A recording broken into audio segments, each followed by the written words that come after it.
Hello, good morning everyone. Good morning Mehul. So today we have to discuss the case of Manish Kumar versus Union of India. But before this, you have to tell me, like every morning you do, that am I audible and visible to you? Good morning Nikhil. Good morning everyone. I'm just asking before we start discussion on the given case.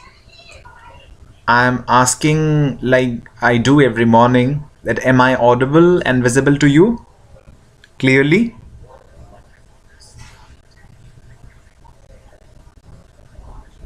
Okay, thank you so much, Mehul, for telling me. So today we have to discuss the case of Manish Kumar versus Union of India. Now, this is a writ petition number 26 of 2020, and before the Supreme Court of India, and who was on the bench, Justice Rohinton Fali Nariman, Justice K.M. Joseph, Justice Ajay Rastogi. Date of judgment is very recent, 19th January 2021. Okay. Now the facts of the case. Now before I begin discussion, I should ask you if you have heard anything about the Insolvency and Bankruptcy Code 2016. Suruchi is asking from next week we won't have judgment classes. I don't know, Suruchi. Please let's discuss the case first. Okay.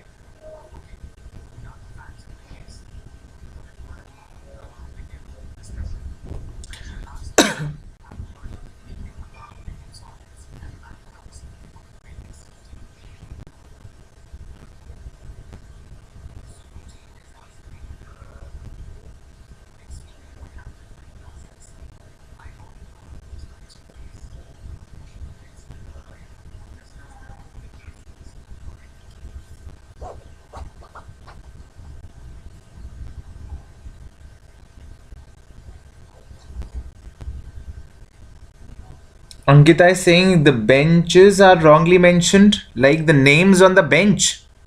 Are you sure?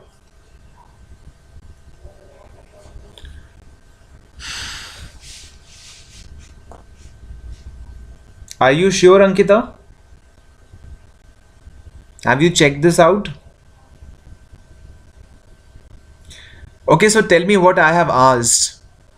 Have you heard anything about the Insolvency and Bankruptcy Code 2016?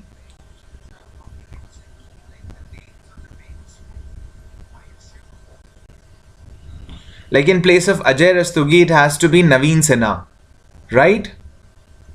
Okay, so let it be. I'll check it. I'll cross verify it once before I tell you regarding this. You tell me anything about the IBC 2016.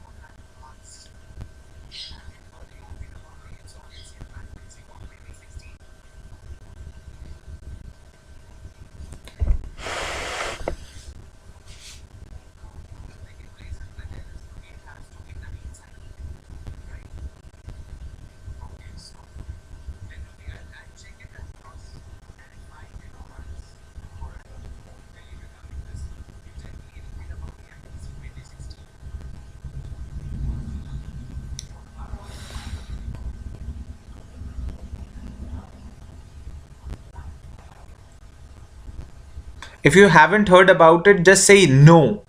You haven't heard about it. At least I should not wait for you to respond.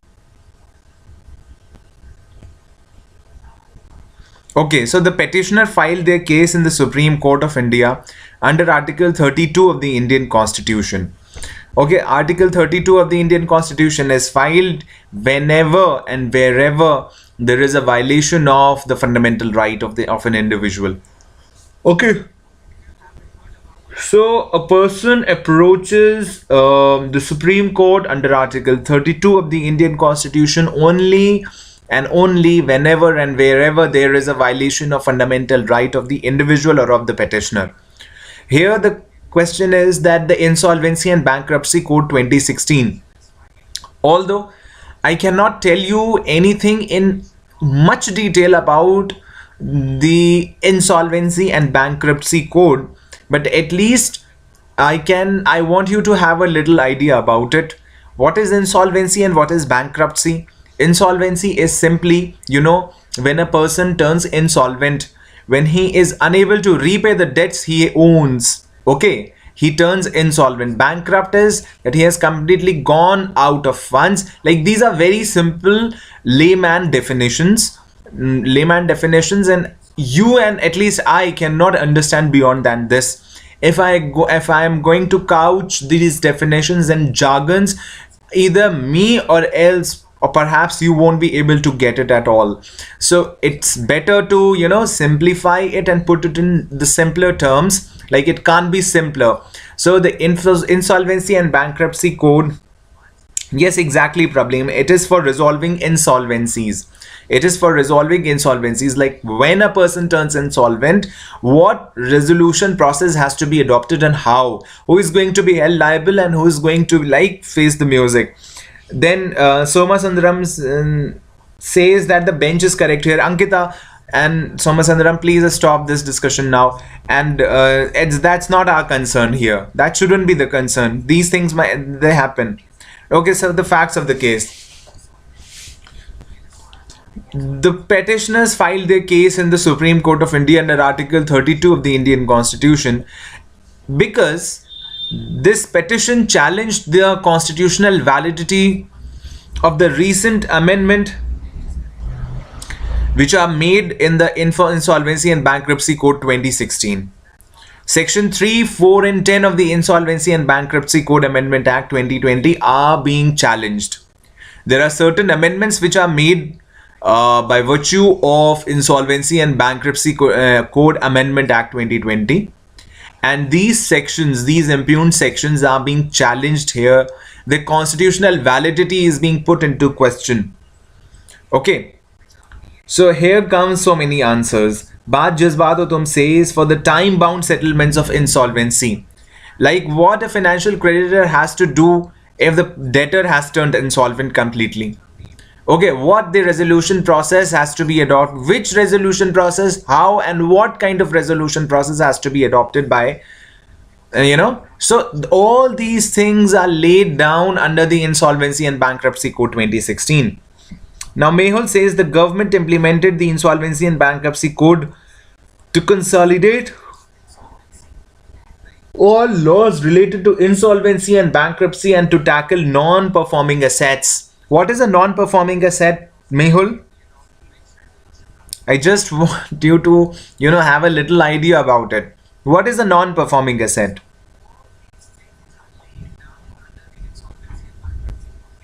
What is an NPA?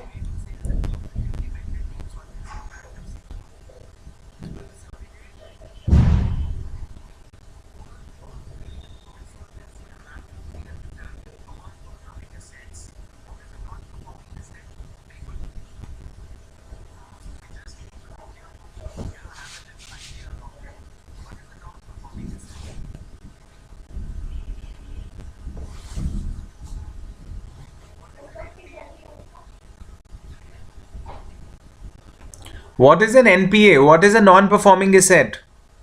Okay, tell me, what is an asset and what is a liability?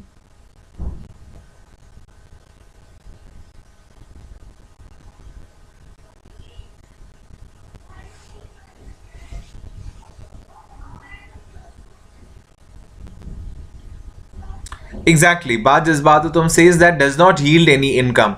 The asset is a thing that is like your property and you own it. Okay, that is an asset. Liability is something that you have to pay back to the other person. Okay, so asset, non-performing assets are like the assets which do not yield income, which do not yield any income. They are assets, but they're non-performing assets.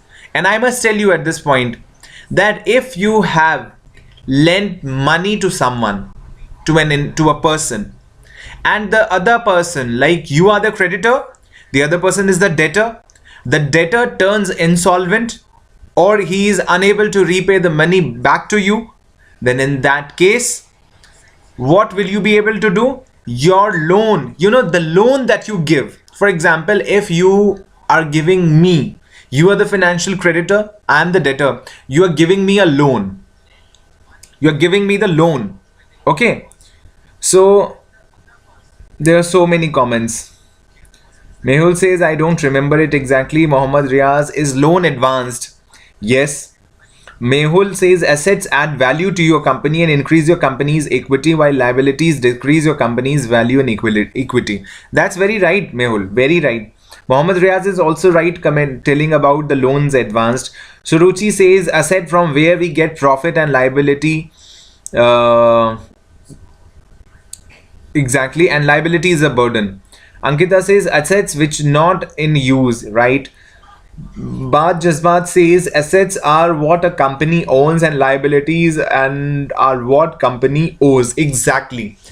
Very good. All of you, very good. Very good explanations. In fact, your comments have made my concepts clear. Very nice. One thing more. If you are a financial creditor and you are lending money to a person, the loan that you have advanced to a person is your asset. That means the loan that you have given to a person or to an organization will come back soon with a higher rate of interest, with an added value. So the loan that you advance to another person is an asset. The loan that you advance to another person, it's an asset.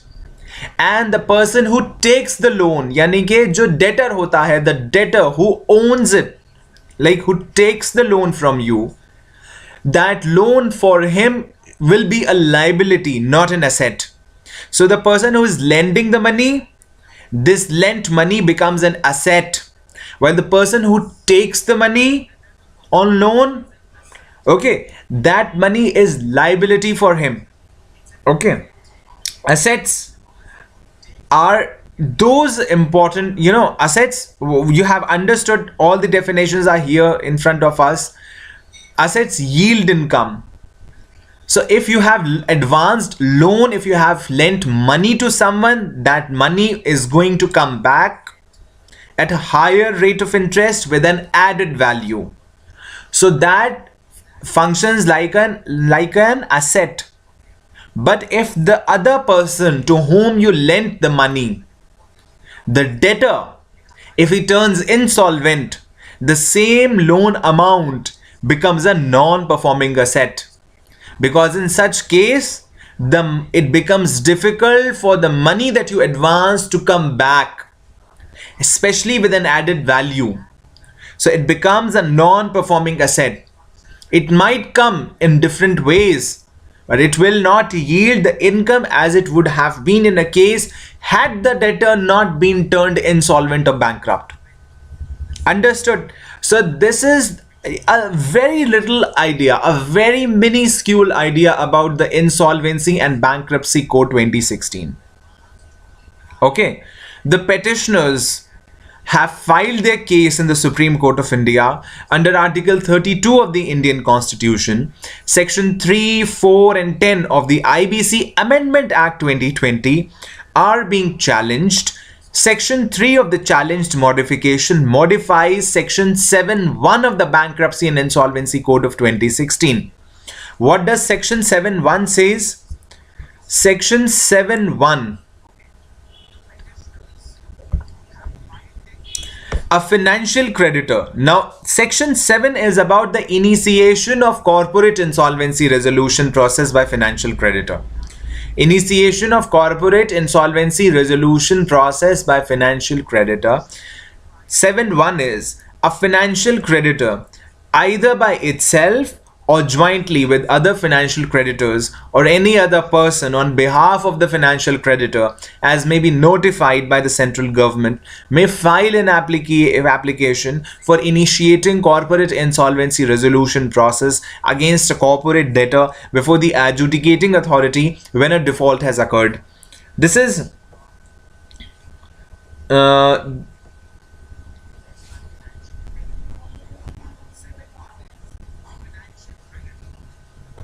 okay, so this is Section 7.1. Section 7 is regarding Initiation of corporate insolvency resolution process by financial creditor.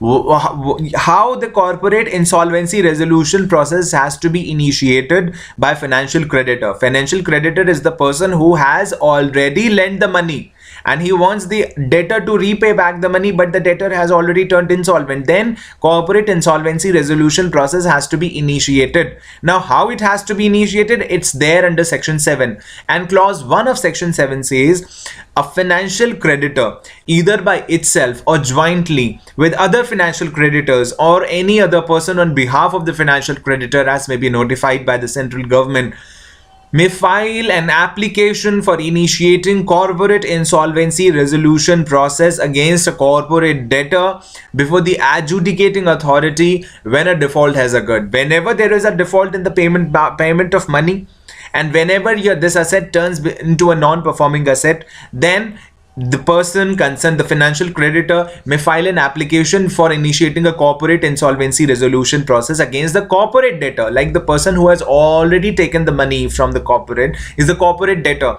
so it is his responsibility to pay back the money with an added value. If he is not going to pay back the money, and or if he has turned insolvent, the same will become the non-performing asset. So in such cases, the financial creditor, either by itself or in jointly with other financial creditors who have already lent money to him, yani ki there's also a provision for filing a joint application, okay, or any other person as notified by the central government in this behalf. Like if the financial creditor himself is not present, so any other person in behalf of him can also be the one who can jointly file this application for initiating the corporate insolvency resolution process against a corporate debtor before the adjudicating authority when a default has occurred. Here most probably the adjudicating authority is the Debt Recovery Tribunal, the DRT, which was established in in the year 1992 or 1993, especially when the banks to make it easy for the banks to get their loans paid back. So it is important here that now this is section 7.1 of the Insolvency and Bankruptcy Code of 2016. Section 4 of the challenged modification adds to the code's section 11 an additional explanation. The challenged section 32A to the code under section 10. The second proviso pursuant to which a new threshold has been proclaimed for an allottee to move an application under section 7 for commencing the insolvency resolution process under the code has been challenged by the petitioners. So these are various provisions of the Amendment Act of 2020 which are challenged here.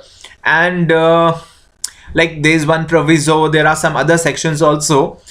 The threshold is the requirement that the application be supported by at least 100 allottees or 10% of the total allottees, whichever is lower. They should also be a part of the same project. A vested privilege under legislation can be taken away by retrospective law. The Supreme Court has said a right granted by one statute,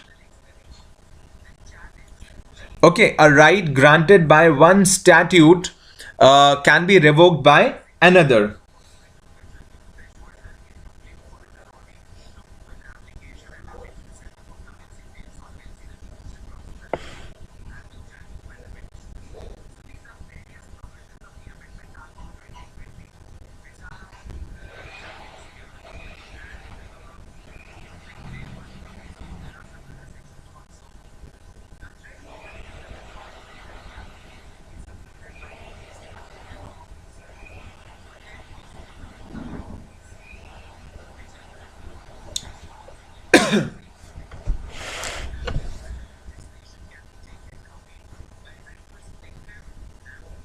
Okay, so I was telling you that the threshold is the requirement that the application be supported by at least 100 allottees or 10% of the total allottees, whichever is lower.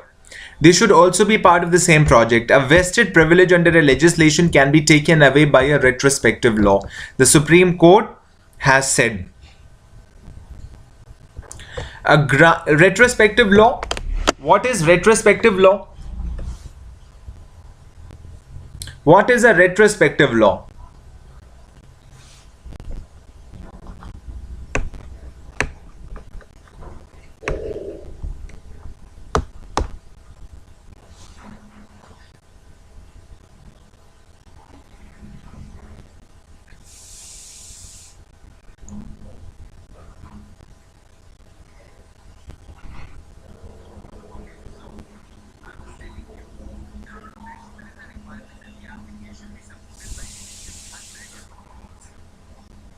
Anyone who can give me a little idea about what is a retrospective law?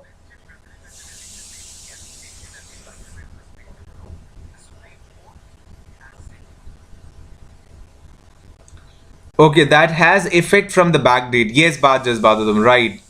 Backdated effect. Ankita, take effect from future date. No, Ankita, wrong answer.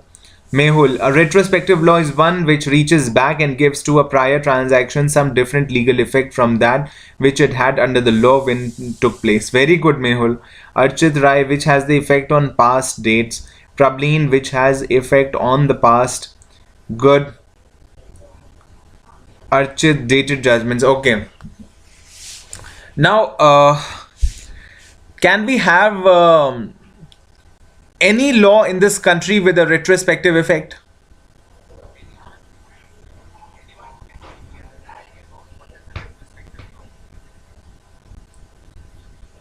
Soma Sundaram says effects can be taken prior to commencement of the act, right?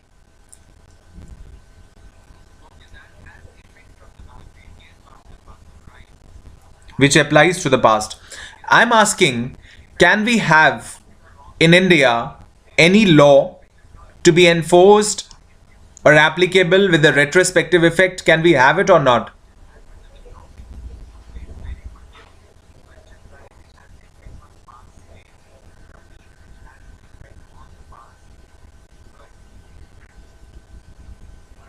Only civil acts, Mehul. Very good. Because under Article 20, Clause 1 of the Indian Constitution, we cannot have retrospective criminal laws.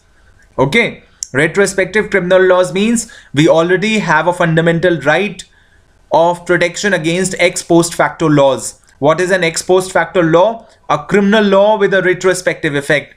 Like, for example, if you have done something today which is not a crime, and if tomorrow the parliament makes a law or amends any existing law to make that activity a punishable offense with a retrospective effect, then you will definitely be implicated under that particular offense for committing it on a date prior to the coming of the legislation or the active or before the activity actually became an offense.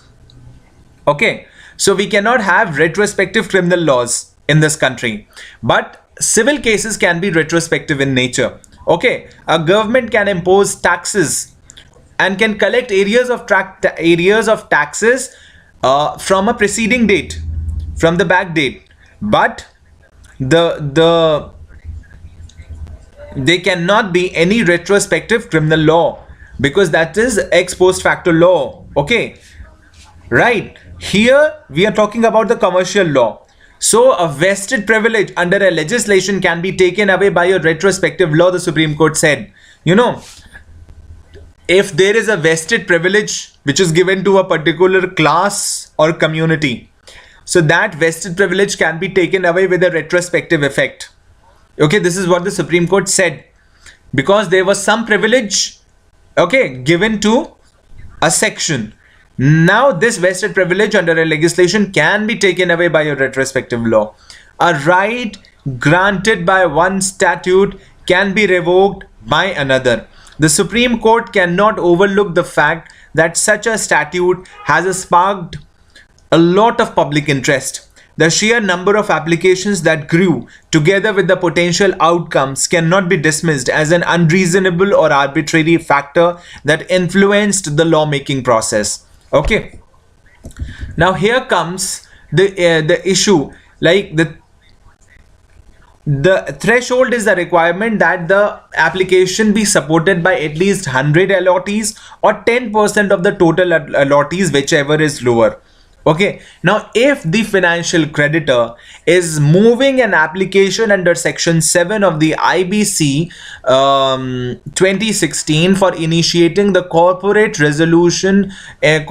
insolvency resolution process against a financial debtor or a corporate debtor, then in that case such application should be supported by at least 100 allottees or 10% of the total allottees, whichever is lower. Okay, they should also be a part of the same project. For example, if one corporate entity has granted loan to another corporate debtor regarding a particular project, okay, so and if that corporate debtor turns insolvent in the future, and if the corporate creditor or financial creditor wants to or is willing to initiate insolvency proceedings against him, then in that case this application can be moved, but the condition is that this application has to be supported by at least 100 allottees or 10% of the total allottees, whichever is lower.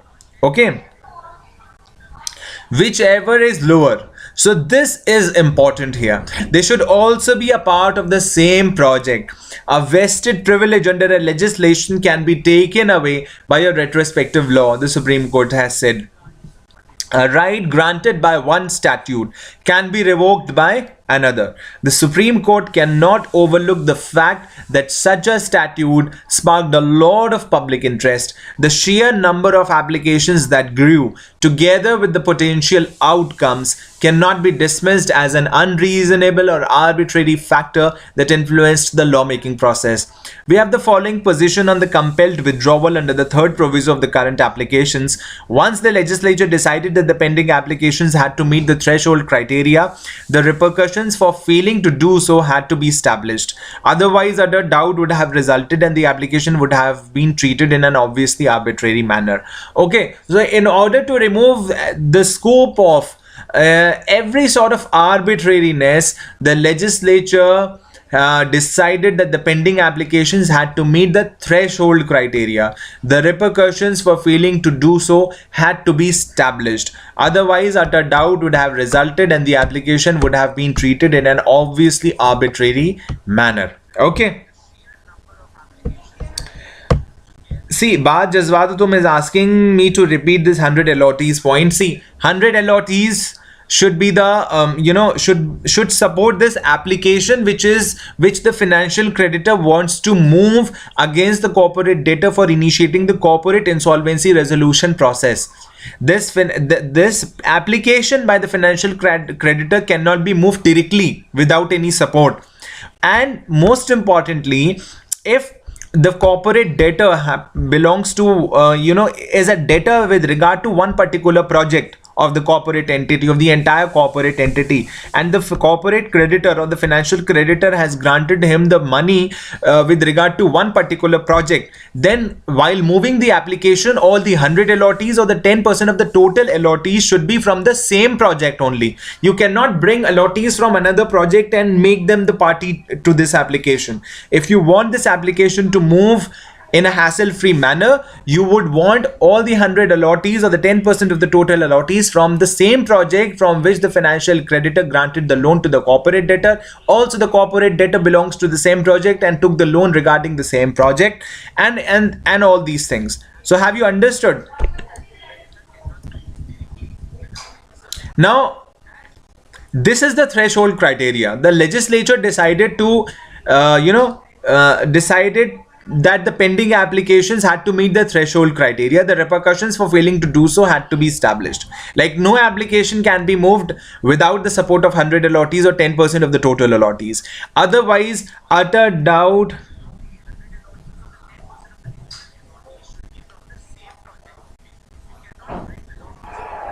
would have resulted. I'm sorry, excuse me. Utter doubt would have resulted and the application would have been treated in an obviously arbitrary manner. The Supreme Court stated that because the Act is an economic policy, the legislature must be given wide rein in the joints. The amendment in question is sensible, limited, and appropriate. According to the respondents' records, there were 253 cases filed by allottees in the NCLT between June 2016 and June 2018. The allottees, on the other hand, filed 2201 cases between June 6, 2018 and December 28, 2019. Okay. This act is an economic policy. Obviously, it is like an economic policy because it talks about resolution. It removes the stagnation of money in a particular hand. If a person has turned insolvent, it comes out with the solution to what to do. Otherwise, the corporate entities or the financial creditors would a point will come where they themselves become insolvent and bankrupt if they have started granting money like this, and the corporate debtors turns insolvent again and again. So this is like an economic policy. The legislature has given wide rein in the joints. The amendment in question is sensible, limited, and appropriate. According to the respondents' records, there were 253 cases filed by allottees in the NCLT between June 2016 and June 2018. The allottees, on the other hand, filed 2201 cases between June 6, 2018 and December 28, 2019. Following that, between December 29th, 2019 and August 26th, 2020, there is a dramatic drop with only 130 complaints submitted in over 8 months according to the ordinance. It is pointed out that the arguments against the legislature based on estoppel and malice is absurd. There can be no estoppel against the legislature according to this court's ruling in Union of India and others versus Godfrey Phillips India Limited, which is cited. In the sphere of law, the concept of transferred malice is foreign. The right to make a Section 7 application is a legislative privilege that might be limited. Okay.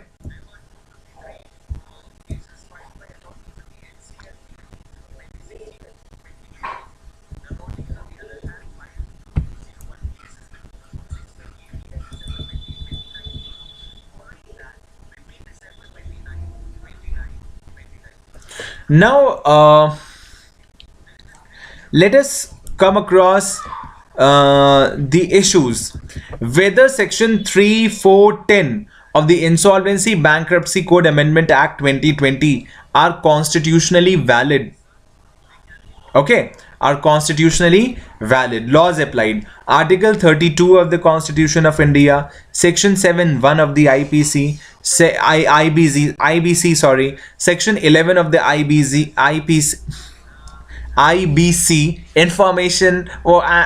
Insolvency and Bankruptcy Code, Section 32A of the Insolvency and Bankruptcy Code. So these are the impugned sections. What is there under Section 11? Let us read Section 11 of the Insolvency and Bankruptcy Code. Okay. Now, this lists out the persons who are not entitled to make the application. Section 11 has a list of persons who are not entitled to make application. The following persons shall not be entitled to make an application to initiate corporate insolvency resolution process under this chapter. Okay, namely a corporate debtor undergoing a corporate insolvency, a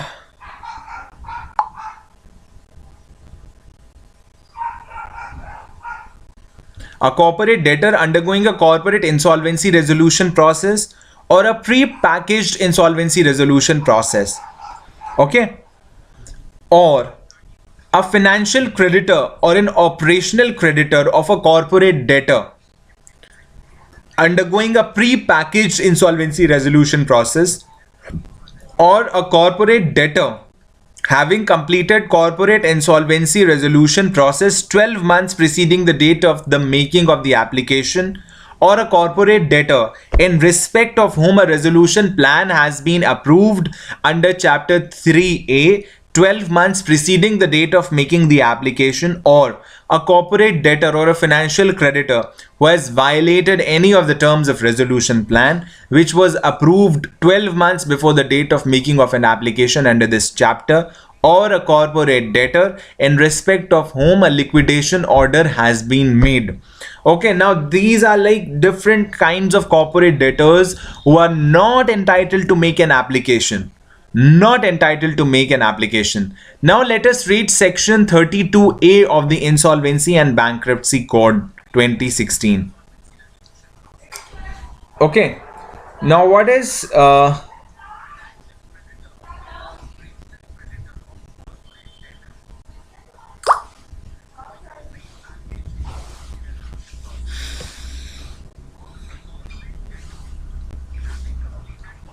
Section 32A, liability for prior offences, etc.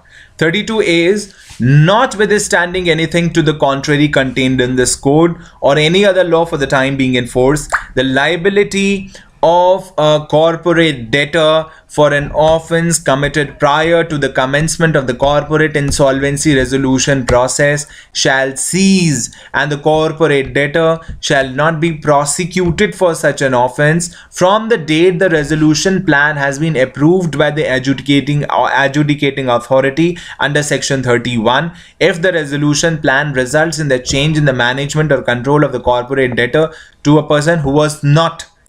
So, okay, this is a non-obstant clause. Non-obstant clause means this is going to have an overriding effect no matter whatever is written in the other sections, in other provisions of the code, okay, or any other law for the time being in force. Whatever is written here and after shall have the overriding effect and shall prevail in all circumstances.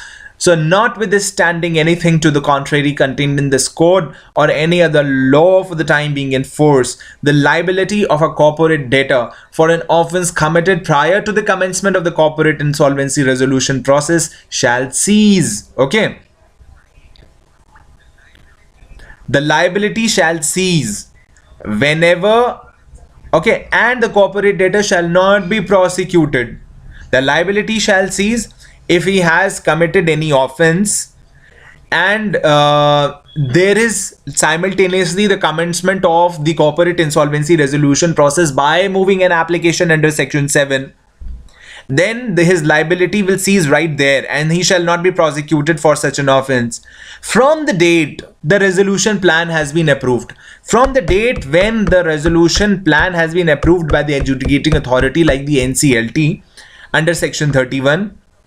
Okay, if the resolution plan results in the change in the management or control of the corporate debtor to a person who was not a promoter, or in the management or control of the corporate debtor or a related party of such a person, or a person with regard to whom the relevant investigating authority has, on the basis of material in its possession, reason to believe that he had abetted or conspired for the commission of the offence and has submitted or filed a report or a complaint to the relevant statutory authority to court. Okay, so these are like a very long section.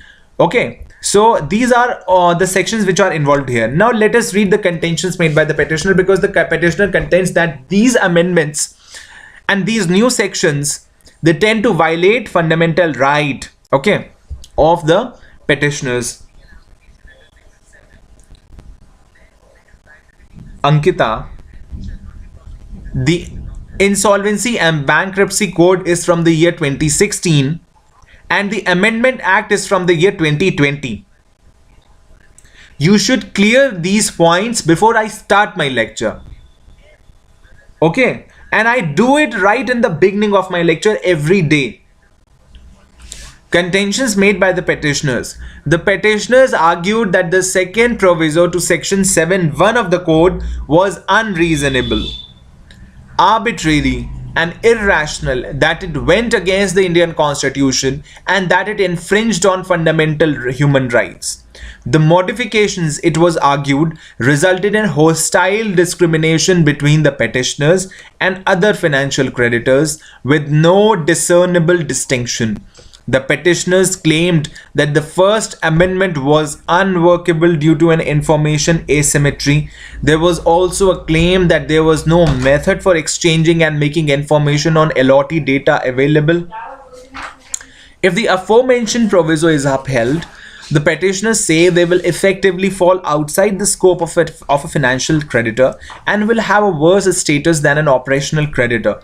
So, the modifications, it was argued, like, what is the contention of the petitioner? That it resulted in hostile discrimination between the petitioner and other financial creditors with no discernible distinction. If you are going to create a distinction between the financial creditors within the community of the financial creditors, then it has to be a discernible distinction. Like, a reasonable classification has to be there, like we discuss it every day.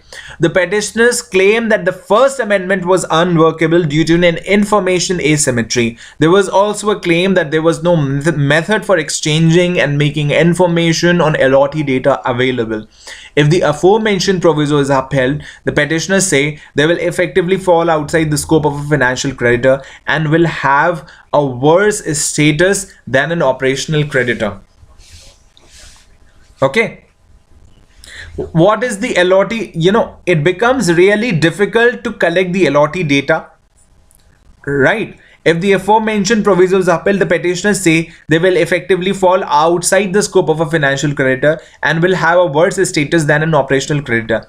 See, the position of the financial creditor, let me try to decode it and put it into the simplest terms, into a layman language, that if, for example, the financial creditor all happens to lend a huge amount of money to the corporate debtor, okay, a huge amount of money to the corporate debtor.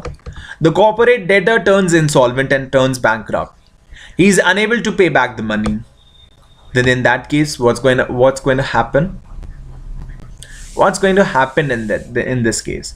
He is entitled to, under section 7, to file an application either by itself or jointly with other financial creditors, right?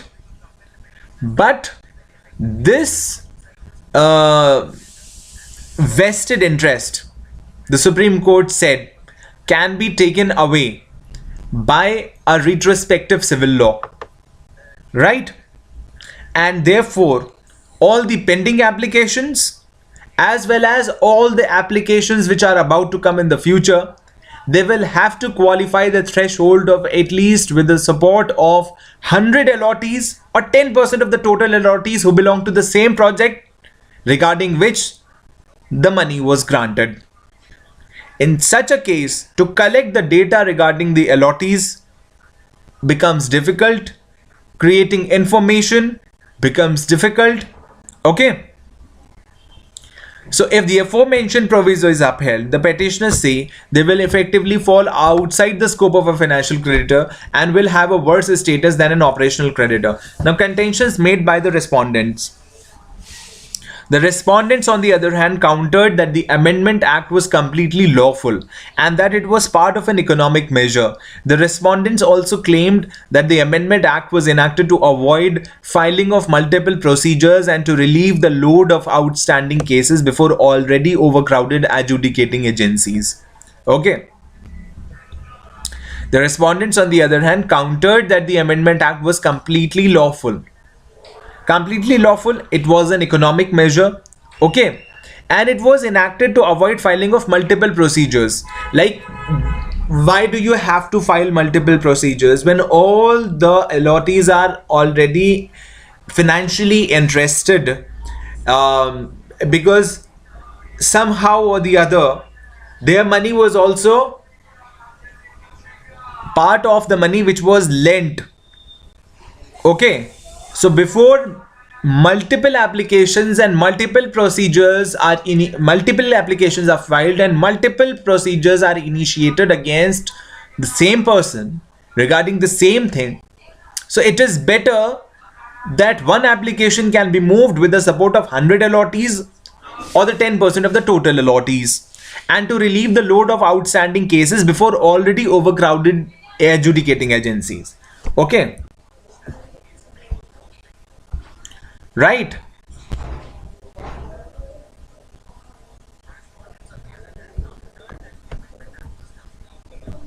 Now, preventing many individual petitions from being filed, which has the effect of overloading adjudicating authorities' docket and further delaying a time-sensitive process. These are all the contentions of the respondents. Individual petitions should be prevented from being filed. Okay, because individual applications or petitions, they unnecessarily overload the adjudicating authorities' docket. And it further delays the time sensitive. It is already a time sensitive process, and these individual applications, they further create obstructions and hassles in the disposal of time sensitive cases.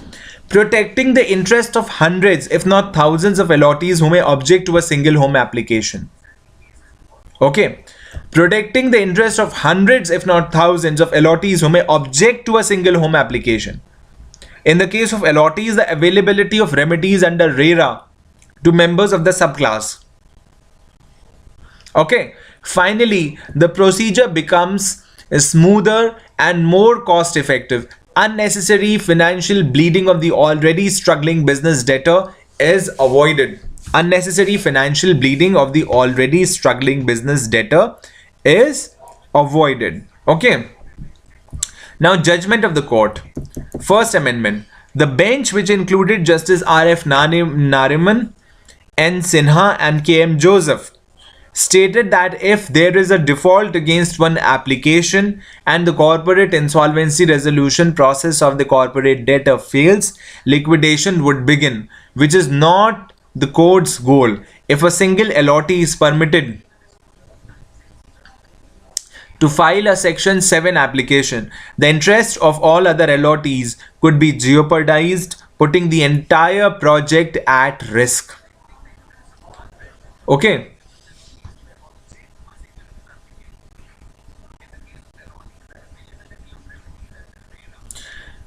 The bench comprised of Justice R.F. Nariman and Ankita was perhaps right in stating that it was Justice Sinha on the bench in place of Ajay Rastogi and K.M. Joseph.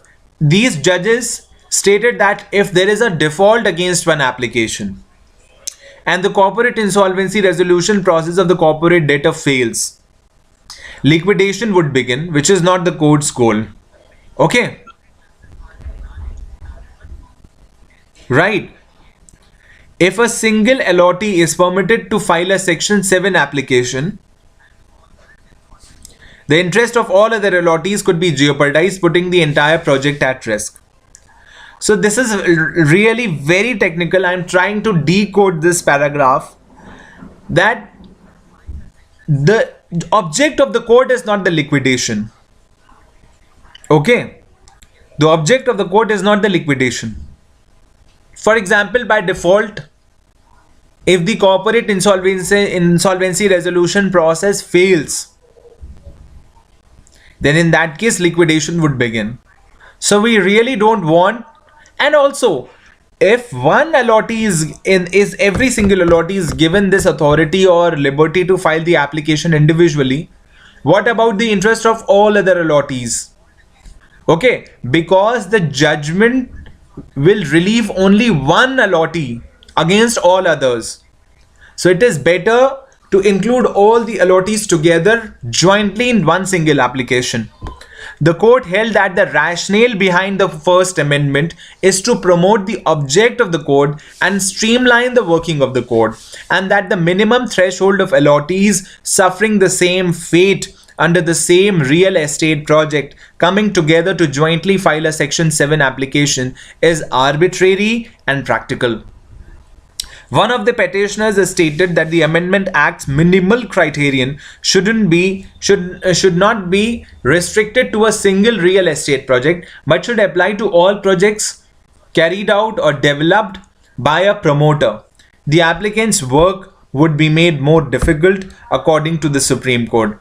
Individual allottees were always free to pursue other remedies available to them, such as those available under the Real Estate Regulation and Development Act 2016, the Consumer Protection Act 2019, or by filing a civil suit, and the Amendment Act would not exhaust the petitioner's other options. So basically, if the petitioner is simply contending that I am not being given this liberty to file an individual application to initiate a corporate insolvency resolution process against the corporate debtor, then and all, and it is really a hassle and an obstruction if every single application has to qualify the threshold of 100 allottees or 10% of the total allottees.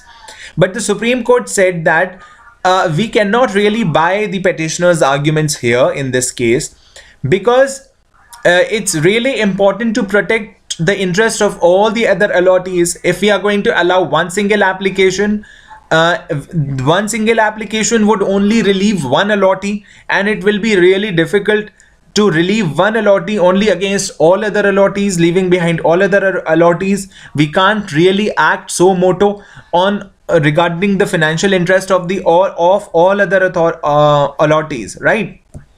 And also, very importantly, if the petitioner wants to go to or explore other remedial options, he is always welcome to do that under Real Estate Regulation and Development Act 2016, under the Consumer Protection Act 2019, or he may file a civil suit, money recovery suit, and the Amendment Act will not exhaust the petitioner's other options. So it is the contention or the arguments are really not regarding the discernible distinction. This is a technical requirement which can be incorporated without any problem. Okay. The Supreme Court further emphasized that whether a person holds one or more allotments in his or her family's name, all independent allotments would qualify as separate allottees and would be included in the computation of 100 allottees or 1/10 of allottees. Like if all the allottees or most of the allotments or they belong to the same family, they're not going to qualify as one family. They all shall be treated or qualify as separate allottees and would be included in the computation of 100 allottees or 1/10 of allottees. It was therefore emphasized that if more than one person receives a shared allotment, the allotment must be handled as a single allotment. This statement was made to clarify the purpose of the Amendment Act, which is to ensure that a critical mass of people agree that the timing is right to invoke the code.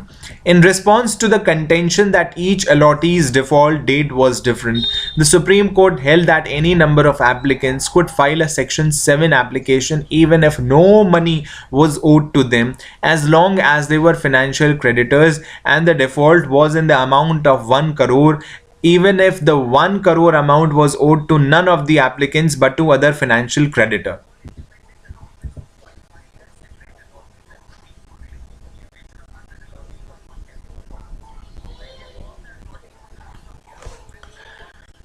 If the allottee's default date is different, okay, then the Supreme Court held that any number of applicants could file a Section 7 application even if no money was owed to them, as long as they were financial creditors and the default was in the amount of 1 crore, and even if the 1 crore amount was owed to none of the applicants but no other financial creditor. It is not essential for any of the candidates to have a default. The Supreme Court stated that if the legislature determines that the provisos in question, which would affect a large number of creditors, are within the scope of intelligible differentia, distinguishing the allottees from other financial creditors, the Supreme Court will not be inclined to pass judgment on the wisdom of such a measure. Okay, like the differentiation which has been made or the reasonable classification which has been done between the financial creditors and the allottees, if it is based on intelligible differentia and we are able to properly distinguish between the allottees from other financial creditors, then there is no harm in believing in the wisdom of this measure. This is going to be a welcome measure. The Supreme Court really lauded the effort of the legislature in determining this question. The doctrine of separation of powers was used. claiming that the presumption would be that the democratically elected representatives of the people drafting a legislation would be aware of all facts relevant to the law's validity. The Supreme Court stated that the developer is the debtor, since an allottee funds his own apartment by paying amounts in advance, addressing the problem of whether the status of allottees was not rendered comparable to or even worse than that of an operational creditor. An operational creditor is unconcerned about the business debtor's financial health. The allottee of a real estate project, on the other hand, is quite concerned about the corporate debtor's financial condition. Second Amendment, the Supreme Court affirmed the amendment and dismissed the petitioner's arguments. While the Supreme Court acknowledged that the 30-day term to comply with the minimum threshold criterion may have been fairer and lengthier, it was unable to conclude that the 30-day time limit was impossible to meet. This is the time limit. This is regarding the time limit. Okay, you really don't have to go deep and think about it, that what it is. This is really about the time limit. Okay, that the 30-day term to comply with the minimum threshold criterion may have been fairer and lengthier, it was unable to conclude that the 30-day time limit was impossible to meet. The imposition of a time restriction on pending applications cannot be characterized as arbitrary, because otherwise the process would be unending and unknown. So the Supreme Court also lauded this time-bound process, that if you have to file an application, you want to get the support of other 100 allottees or 10% of the total allottees, that in that case you have to do this within the time limit of 30 days. When this time period was challenged, that this is going to be really tough to gain the support or garner the support of 100 allottees and collect the data regarding the 10% of the total allottees, then the Supreme Court said that, if we are not going to have time-bound processes like this is going to be unending and unknown, because then financial creditor would take his own time to collect the data, then collect the support and garner the support, and he may take as much time. He will be relaxed. We don't want him to relax. If you want to file in Section 7 application, you do it right away within the period of 30 days. That's what the Supreme Court said. It is great to have a time-bound limit. Okay.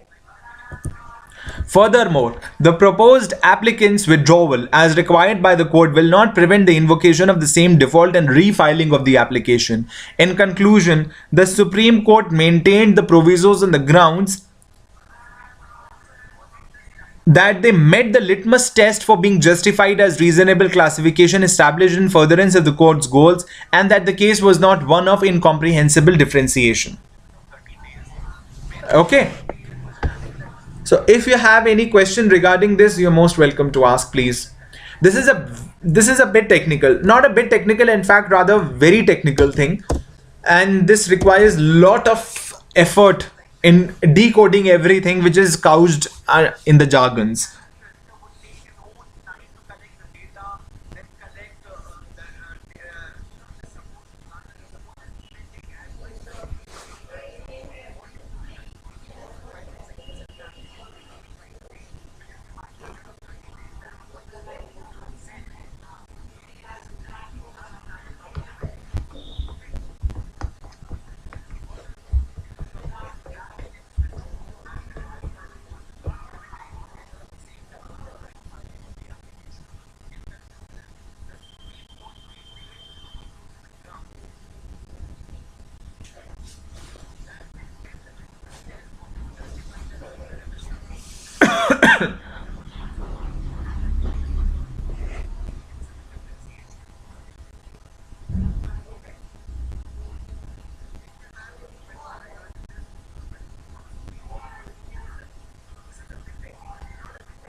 Okay, so Baat Jazbadatum has no questions. Ankita has also understood.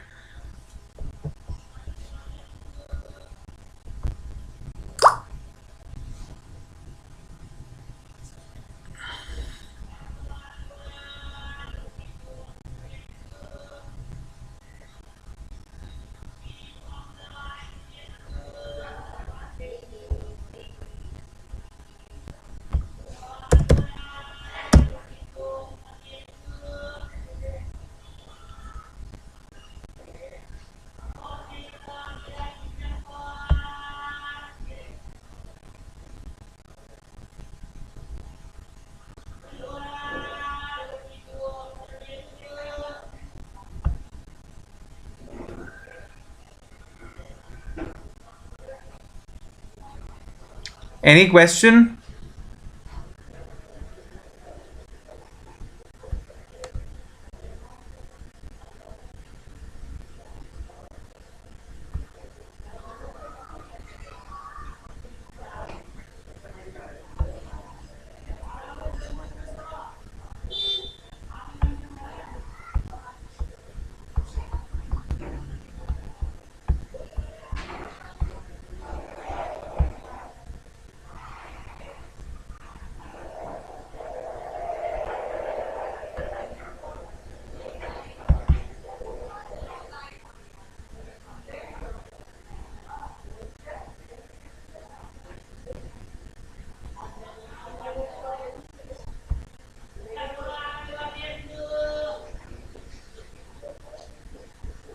Okay, so I'm getting no more questions here, and so it's better to sign off now. And we shall meet tomorrow with the next case, with another case. Till then,